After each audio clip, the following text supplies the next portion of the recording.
Happy New Year sa ating mga kababayan at andito po tayo ngayon sa Alert Center at noong January 2 ay binuksan ho natin ang Business One-Stop Shop kung saan ay pinagsama-sama natin ang iba't ibang ahensya ng lokal na pamahalaan para maging mabilis ang pagbabayad po ng ating business permit.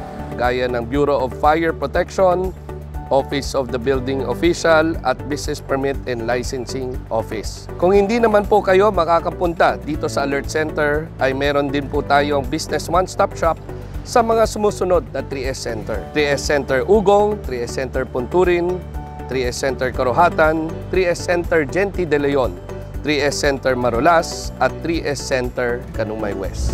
Meron din tayong Paspas Permit online service na naglalayong mas mapadali ang pag-aayos ng mga permit para sa ating mga negosyante. Mag-login lang po sa ating official Valenzuela City website at i-click ang 3S Online Services button upang simulan ang proseso. Hinihikayat ko ang lahat ng ating mga negosyante dito sa Valenzuela na kunin na po ang pagkakataon habang maiksi pa lamang ang mga pila para maayos ang lahat ng ating mga dokumento. Maraming salamat po at tuloy ang progreso dito sa Valenzuela City.